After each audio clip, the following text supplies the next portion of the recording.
Welcome to On the Mark. I'm your host, Mark Rubin. I am so excited to present this podcast series addressing our rapidly changing world and how it is affecting industries and people in unique and interesting ways. As John F. Kennedy once said, change is the law of life, and those who look only to the past or present are certain to miss the future. The business leaders and personalities who I will be interviewing in these podcasts certainly look to the future. And I hope you come away with information and inspiration that helps you adapt in both your business and personal lives. You can find these podcasts on all major platforms, including YouTube, LinkedIn, Facebook, Apple Podcasts, Spotify, and on our website, getsplatzer.com. Welcome to On the Mark.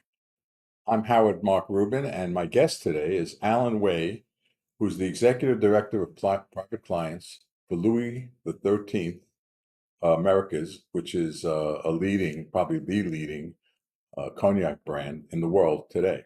And we're going to be talking about cognacs themselves. We're going to be talking about the marketing of cognacs, the history of cognacs, and why people, some people use cognacs and some use other types of liquors, and what's the difference, and who cognacs are really marketed to. So, Alan, welcome to On the Mark. Thank you very much. Okay, so Alan, can you tell me a little first about your company, Louis XIII, and what they do and what your job is with the company? Sure. I would start with Louis XIII. So Louis XIII is a specific cognac brand, and a lot of people consider this as the best cognac in the world ever.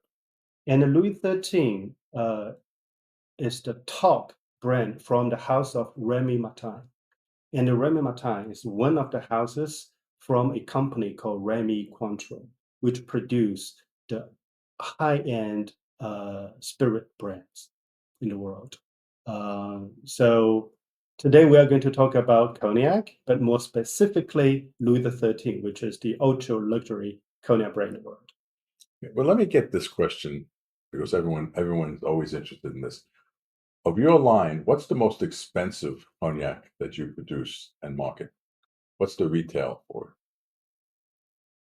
Okay, that's a great question, frequently asked, but I try to put it to a different way to answer. In one hand, we have, in the case of Louis XIII, we have two different lines. One is what we call classic Louis XIII. And the differences of classic Louis is a matter of size. So we have the smallest one, what we call mini Louis or petit Louis, 50 ml. Then we have classic Louis, 700 ml. Then we have Magnum here in the US, 1.75 L. Then we have Jeroboam, 3 liters. Outside of the US, we do have 6 liters and even 9 liters. Wow. Yes. So But it's all the same product. It's just that's the different same size. liquid into different size of bottle. But bear in mind, every single bottle, even the Petit Louis we're talking about here, was made by Baccarat, the top French crystal maker. You mean the decanter, the bottle? The decanter, yeah, the decanter itself was made by Baccarat and several other top French crystal maker, including like Saint Louis, part of Hermes Group. So putting it in a Baccarat or a crystal decanter, does that do anything for the cognac, or is it just to make it seem more luxurious of an item? Can I put the same thing in a plain glass container? That's a great question. That's a beautiful question, because we understand Louis XIII is a luxury icon. Right. So once we talk about luxury, everything from the decanter to the stopper, everything needs to be at that level. That's why we choose to work with French top crystal maker, Baccarat Saint Louis, to do the decanter for Louis. So I remember that I received a gift of a cognac. I think it was a different brand, and it came in Baccarat, the glasses and the decanter and Yes. the whole thing. And I was impressed, in the presentation. The So a lot of craftsmanship. this is the presentation of the cognac itself. When people see the decanter and they see probably it comes in a very nice box. the whole presentation is part of it, not just the drinking of the cognac itself. Yeah, that's very interesting. This comes to a how we understand our consumer, because there are not one type of consumers or customers. There are several different kind of them. One of them, as you just mentioned, what we call a gift giver. They buy Louis XIII, they buy top cognac brand as a luxury gift item. So in that sense, they have to best present, the liquid inside, right? Then the second one, we call it um, connoisseur. So they are more concerned about, they're more care about the liquid inside. They enjoy, they can tell the differences. Some people can't, but those people, they can tell the differences. And another one, especially in some markets, they drink Louis in a public occasion. It's more like status. They want to show, if it's not show off, they want to show like, hey guys, look at me. So they are very different type of customer clients. No right or wrong, but we need to cater the different. We need to accommodate different, you know, demands of their real purchase intention. But I would think it's safe to say that your customer base would be people in the top at least 10% or better in income. Yeah, that's very fair to say, because given the price range of our Right. products, um, yeah, let me put it this way, it's not for everybody, it's not for every day. Right. Interestingly, in a little research I did, I found that cognac became popular in the United States when black GIs in World War II uh, in France took a liking to it. Younger cognacs, they were using it for mixers with different types of things, and they brought it back to the United States. And cognac itself became a popular drink, the younger cognacs. But what we're talking about here, and those are still sold here, Yeah. but the Louis XIII brand only has the upper end of the cognac market, the more aged, the more refined cognac. Is that true? That's very true. Just try to be even more precise. In general, across the board, we talk about, maybe you ever heard of like VS, Yes. VSOP, XO. So I don't know if you know those. It's more like an age statement, Right. right? For instance, XO. XO actually stands for extra old. Yeah. VSOP stands for very special old pal. So those are the age statement. But in the case of Rémy Martin, we decided to start with VSOP. So we are not, we used to have VS, but we decided to move even more upwards. So we start with VSOP, we have XO, and we have some special edition in between the range. Then Louis XIII, of course, is on the top of the pyramid. I remember we had a conversation a few weeks ago, and you told me that you had a cognac that was aged for 100 years. Okay, Tell me about that product. The hundred, it's more than a lifetime. So the person when That they that started it, that's so right. That's so right. That's why um, often we said century in the glass or century in the bottle, and a century is a core concept for the brand of Louis XIII. But I need to make it very clear. First thing first, we need to understand for any cognac, it's a matter of blending, which means different eau de vies from very different age being blended properly, nicely together. And just for your information, there are two different standards. One is what we call BNIC. So it's a local cognac authority. Um, they put out a regulation like only if how many eau de vies. The youngest one is how many years old. The oldest one is how many years old. Then you can call it the SOP. Same thing for the XO, right? But in the case of Rémy Martin, we are known for the quality. So we nearly double the basic requirement. So give you Okay, maybe why don't you just guess, in the case of Louis XIII, how many eau de vies being blended? And the youngest one is how many years? And the oldest one you already know is over a century. Right.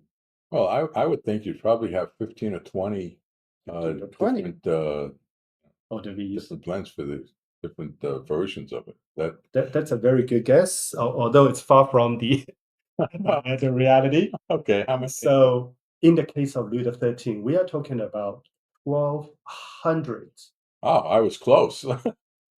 hundreds Wow. of eau de vies being blended by our cellar master or the team of our cellar master's team.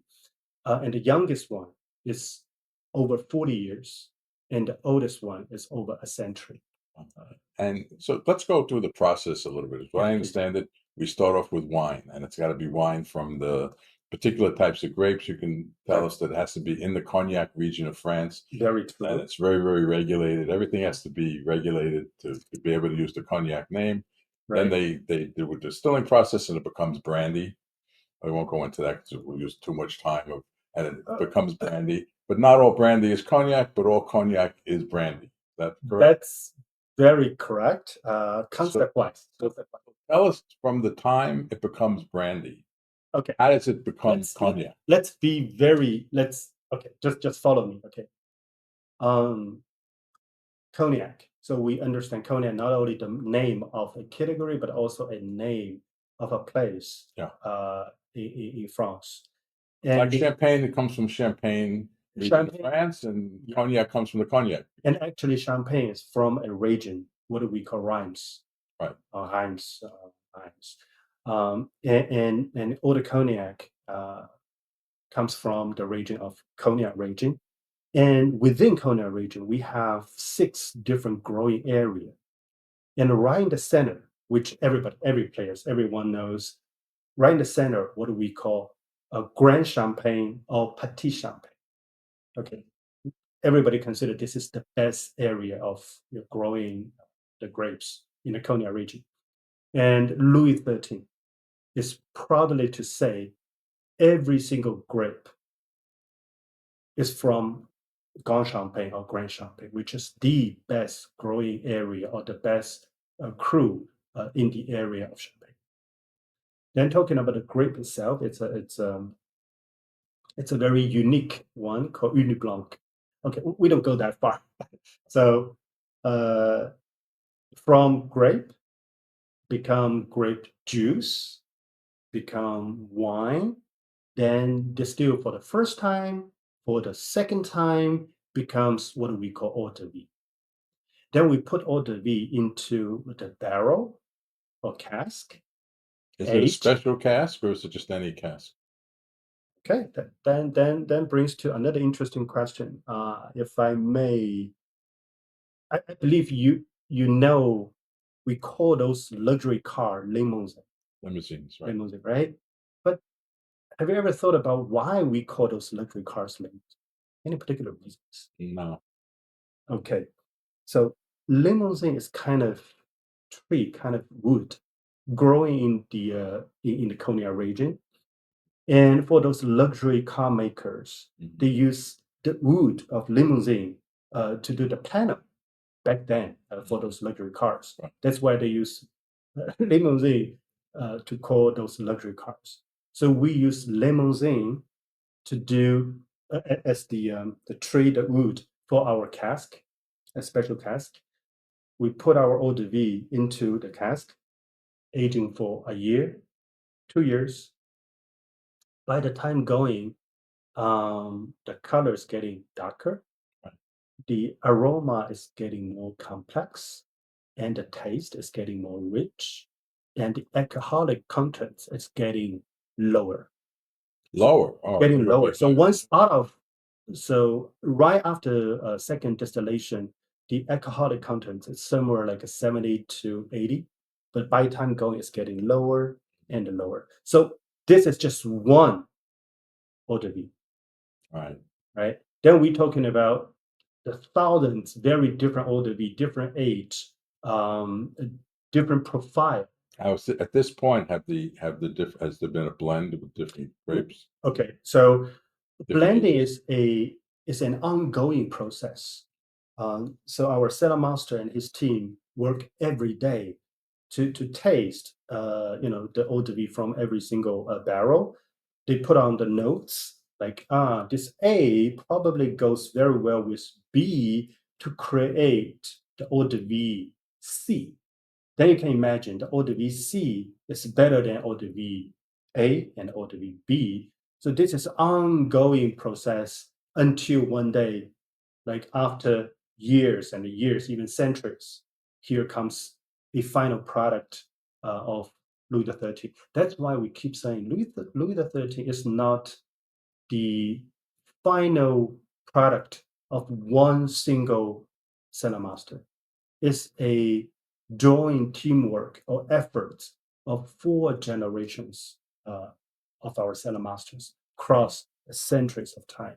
It's truly we keep saying time is our recipe. Time. Right. And time is one of the reasons it makes it so expensive. It takes so long to make That's so right one because bottle. you I don't think you can put a price tag on the time. Mm. So let's talk about your business. We had something happen a few years ago that we call COVID. It was a pandemic. You remember that, don't you? Totally, totally. Yeah. So, how did that affect your business? Um, just COVID itself. I would think that people stood home and they'd be drinking more, but I don't know if they'd be That's drinking that. that's somewhat true. That's somewhat true. So if you look into the financial report, probably you will see every single wine and spirits company, every single of them, uh, their business fly Yeah, I would think it would during have gone up. during the Everyone's COVID time. drinking, staying home and getting drunk. And not only this, because at the time, if you still remember, they consider liquor store is the essential business, Right. Yeah. right? So accessible, and some people they may get this so-called, I believe there's a word I forgot. They got a extra package, the money which they can spend. I forgot there's a specific word for that one. Doesn't matter. Yeah. So they someone get extra money, and they don't have to go to the office or go to the factory, so they enjoy their life. But this is more for a general wine and spirits business. So how about your business? In the case of Louis XIII, not necessarily. You know why? Because we have less occasions, right? Oh, Louis right. XIII, No weddings, no, no that weddings, kind of no stuff. those big moments. We have less occasion people can gather together. Right. That's why our business is, I mean, the growth is not as great as the other wine and spirits brand. Yeah, I would think that people wouldn't want to drink that by themselves. It would be something more celebratory, something in groups, something that you want to share with friends if you're Yes, but talking about the COVID, I believe most people suffered one way or another during the COVID. right. We have less occasions to celebrate. But of course, enjoy a glass of Louis. Uh, it's always um, it's always suggested, especially for those private moment with very close friends. Yeah. But talking about this one, I would love to bring out another interesting topic, just for your information. Right. 20 now 2025 is the year that I work for this brand, on this brand for 21 years. Wow. Yeah, long enough as a professional manager. So I spent very first 8 to 9 years in China. I was the head of Louis XIII for Great China. Then moved to New York until now. And the reason I want to bring this up, it's very interesting to see the differences between these two markets. So here we are more talking about um, collection, celebration, and pairing with food, pairing with cigar, pairing with caviar. But in China or East Asia in general, drinking very often is a vehicle of building relationship. Right. It could be business relationship, it could be friendship, and maybe you heard of this word we call campaign. So campaign means bottom up. Right. So um, whatever whatever spirits in the glasses, bottom up is the way of consuming. So put us into a dilemma when I was the head of over there, because in one hand, yes, we want to have more sales, right? The more you drink, the happier I am.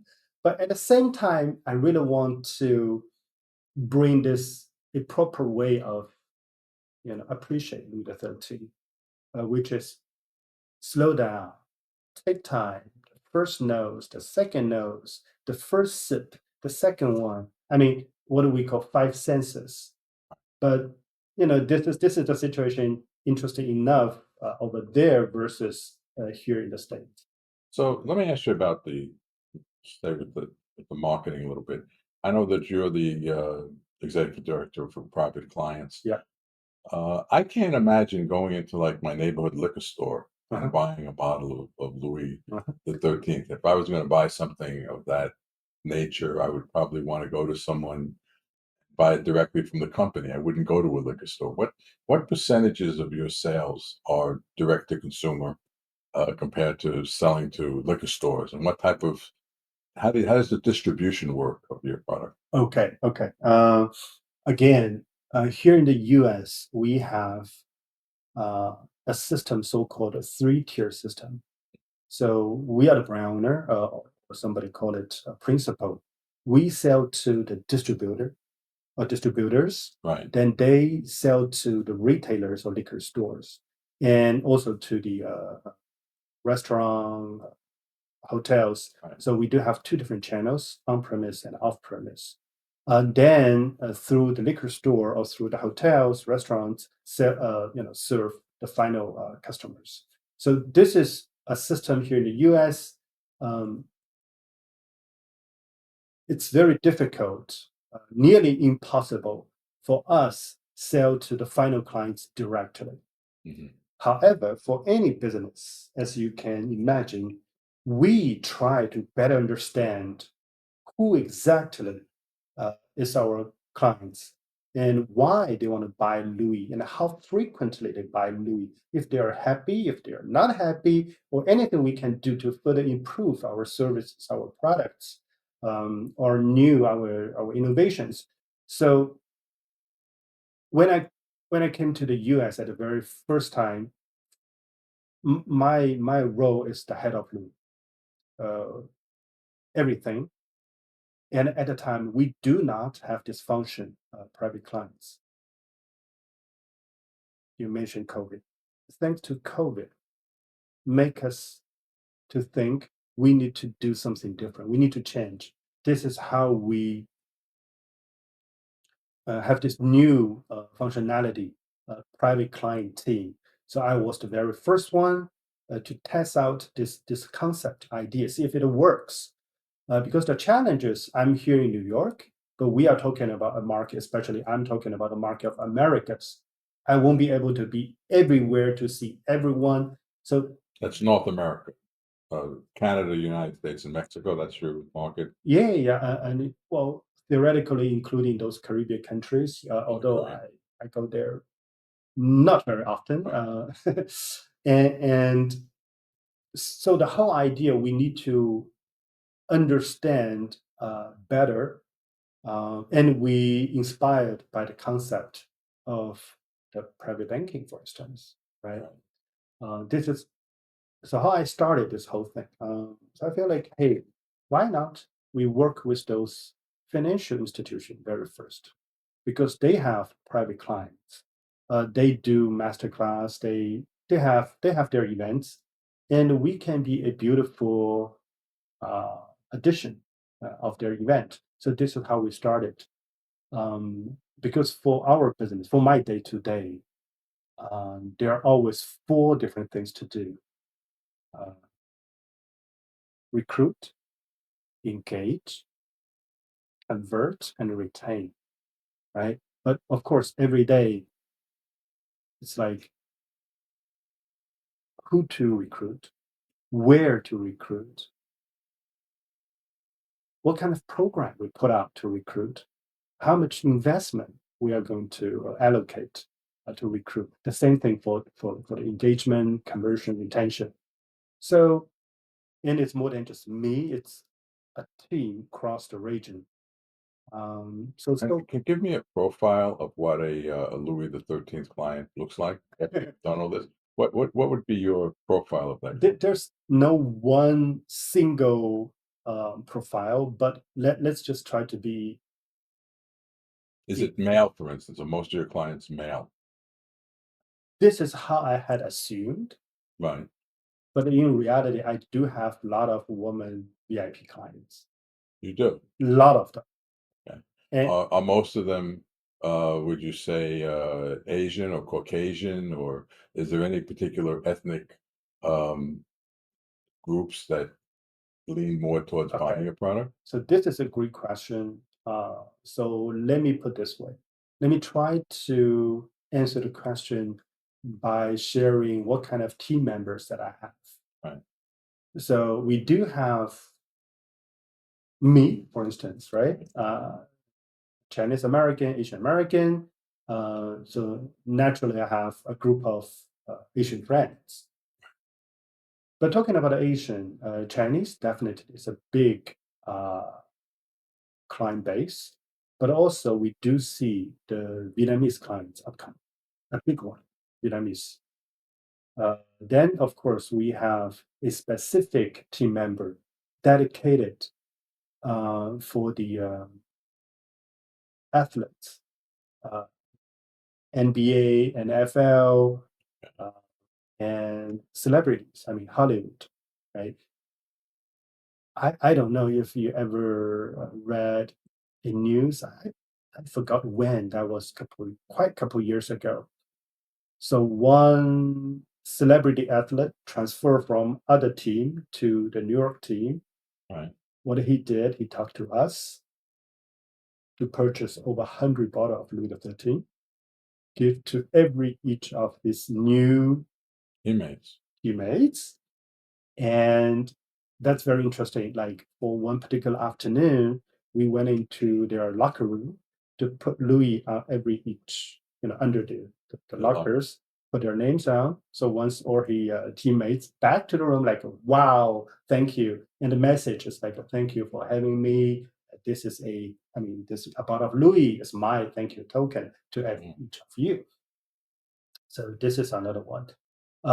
Then of course we do have uh, Caucasian. We cover nearly every ethnic groups, but we do see like Asian.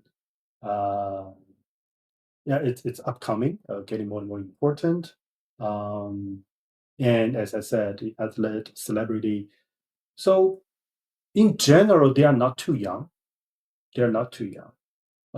When I say they're not too young, they are over 30, Okay. mostly over 40. So Uh, it's not people in their 60s. Now the market you're looking at is more of a Generation X market, not the older market that be uh, buying this. well, we do have a lot of collectors Right. at the age, but we also understand this so-called health cautious, uh, make them consume less but better. Um, yeah, so our focus is more to recruit those 30 to 45, 50-ish age group across the board.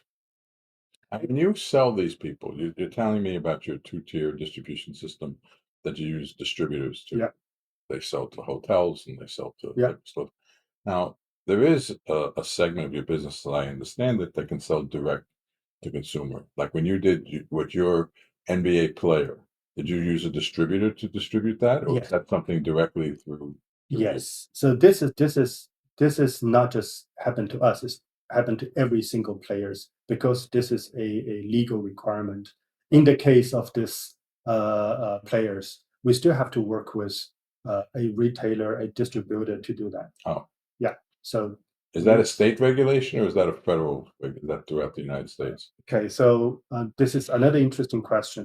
So here in the US, the first day I joined here, joined the team here, I didn't realize we literally have 50 states, very, very different Right. regulations. You are the lawyer, so you know. Yes.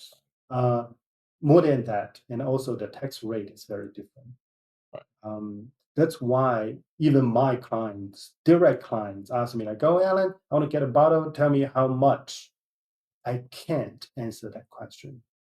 It is a matter of like where, from whom you're going to purchase this bottle. Different states, different stores, they have different tax rate, different requirements. You must know here in the US, we have quite several they call control state. So every liquor store is controlled by a state, Right. the government, not the private sector. Um, so to answer your question, yes, we still have to go through this three-tier system, but at least we are the one to talk to the clients directly, understand their requirement, and try to offer the services. But also we do work with our retail partner, hotels, restaurants, because they are very important strategic part of our business. Has tariffs that are coming in, some have come in, Oh, some haven't. Has that affected your business? Is it, or is your price is the product so high and the additional cost of tariffs are just passed on without any problem?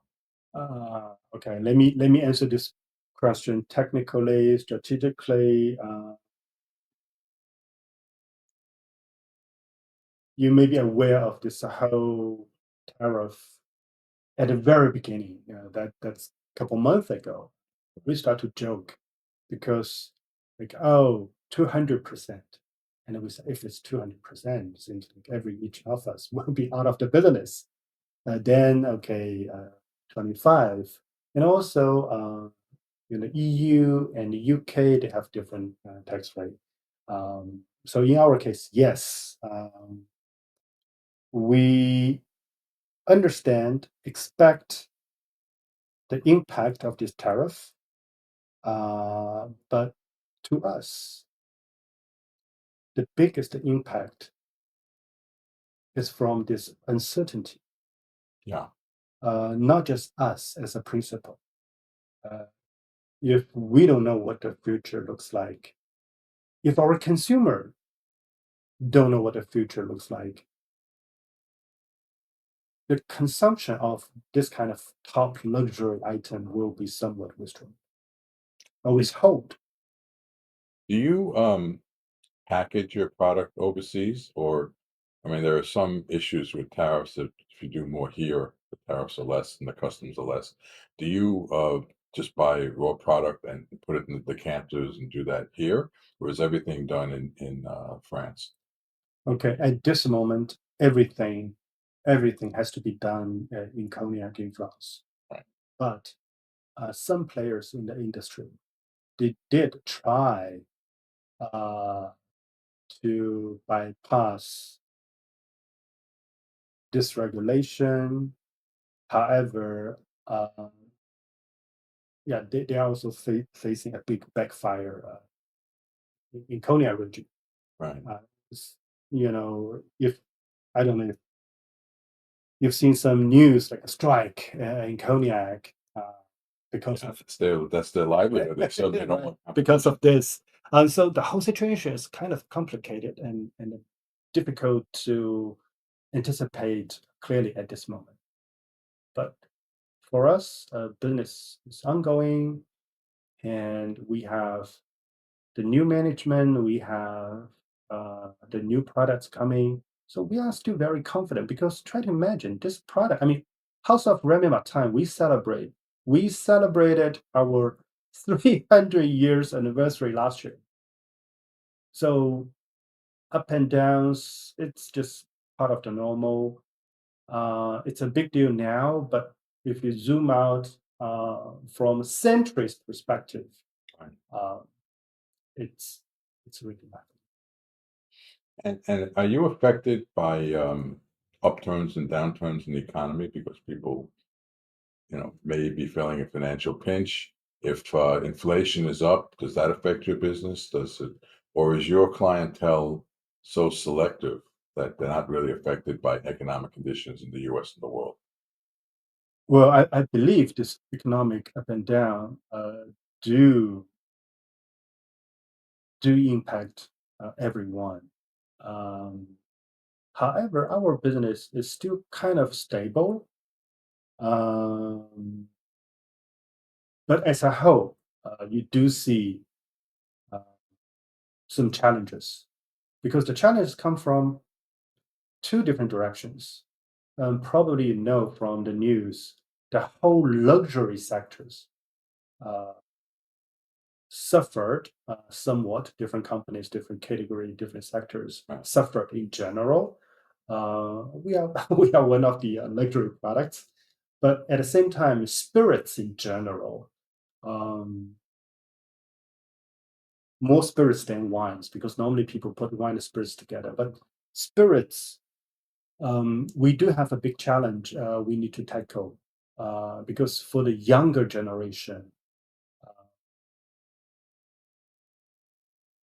according to the study, they drink less, or they tend to drink less spirit products, especially those like a high alcoholic spirits products. So we need to be more aware of this change and approach them in a more strategic and a smart way. So let's talk about the future of your business. Um, in most businesses, I'm not sure it relates to your business, artificial intelligence is having a significant impact on how people do business. Uh, a lot of people are doing hydroponic uh, growing, so they don't need so much soil, and the technology is getting so much better. Uh, has Do you see any of these innovations affecting your business? Uh, okay, so let me put this way. If you have chance, and you are most welcome to pay a visit to our facilities in Konya region, you will see, in one hand, we try to keep those 100 years old heritage of cognac making, but at the same time, we do have a technical R&D team to keep looking for uh, the new ways of improving uh, the cognac making process. So if you get there, you will see we have a lot of new technology launched, new products, new machines, new facilities, and quite some of them, I believe, somewhat already embrace this AI wave. Are we going to do more? I believe so. But again, this is my own philosophy. AI, just like 20, 30 years ago, um, this arrival of internet wave, it's just a new thing. We need to better understand, and hopefully it's going to be helpful to make our production, our product Productivity? productivity and profitability even more, even better. Mhm. So I take it pretty positively. The product itself, I don't know if you want to answer this question, but I know that everything has to come out of the cognac region. Yes. Is there something special that only the grapes in the cognac region can Okay. produce something of this Okay. quality? Or is it simply a marketing thing that Okay. Okay. cognac has a reputation, and if you want to put the cognac name on it as opposed to a brandy name, Okay. Okay. can a brandy without the cognac name be as high quality as Okay. your product? Okay, so this is a great question. This is more than just Louis. This is Yeah, you brought up a very important concept. Uh, I I I don't have a proper English word for this one, right. but in French there's a word called terroir. So terroir means everything. Means the sunshine, the rain, the soil. So terroir is the word you keep hearing from every uh, agricultural business. That's why the reason Cognac produce the best brandy slash cognac because of the terroir. And the cognac people, the cellar master, the cognac grower, they understand through hundreds years of experiences. They understand how to best work with terroir to produce the best brandy slash cognac. So terroir makes the differences. It's not just marketing. It's nothing to do with marketing actually, because at the very beginning, trace back like 200 years ago, 300 years ago, there's no such thing marketing. It's just a price. People can tell the differences through tasting. Mhm. That's why even today, for most of my events, we talk about tasting because tasting is the real thing that as a human being you can feel it through your five senses. Right. And the product of Louis XIII, how does it how would you distinguish it from your competitors? How is it any different than your competitors, or is there a difference between the I believe there's 4 major brands Yeah. of cognac, so we won't name them because we're just talking. No, But understand. how do you distinguish Okay. yours from the competition? Okay, so let me put this way. So the very first bottle of Louis XIII was available in the market in the world back then, 1874, Okay. and for nearly 100 years, there's no product like Louis XIII ever in the market, which has to be aged through, you know, different eau de vies, and the oldest one over 100 years. There's no such thing ever available. So we dominate this ultra luxury cognac sector for nearly a century. Then some other cognac makers, they feel like, oh, this is very interesting segments to get into. They started to do a very similar things. However, even today, if you look into uh,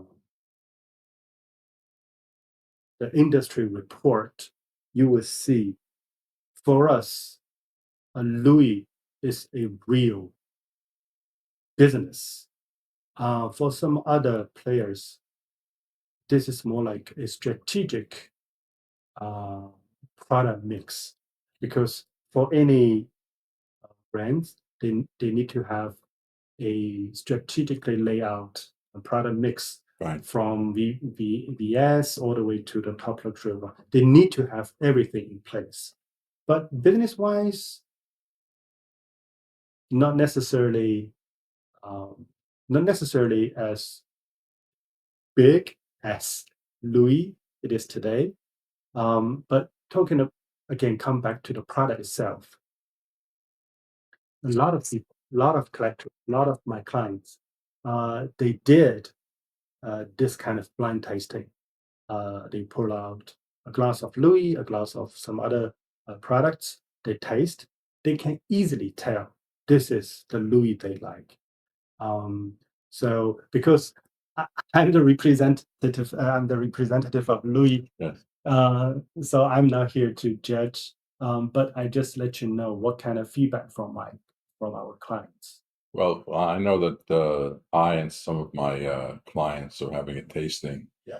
Uh, that I think it's in a week or so, and I look forward to tasting, and it's not just tasting. First, it's all the senses. It's the Yes. smelling. It's the I'm looking forward to that and enjoying a Right. class. And I hope I get to enjoy a class with you. So, Totally. Alan, we're at the end of the podcast now. Oh, I think it's been very informative.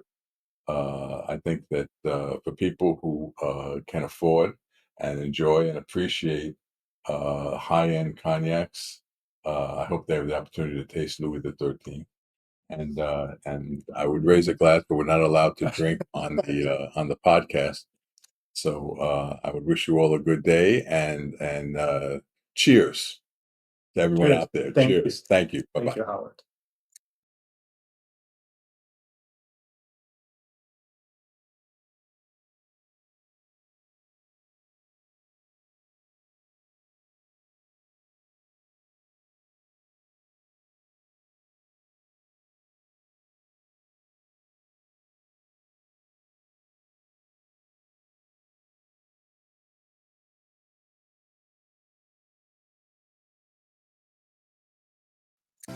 I hope you enjoyed this episode of On the Mark. I started this podcast by quoting John F. Kennedy and would like to end it with quoting one of my favorite baseball players, Nolan Ryan. Enjoying success requires the ability to adapt. Only by being open to change will you have a true opportunity to get the most from your talent. I wish you success in staying ahead of the curve instead of behind the 8 ball. Thank you for tuning in.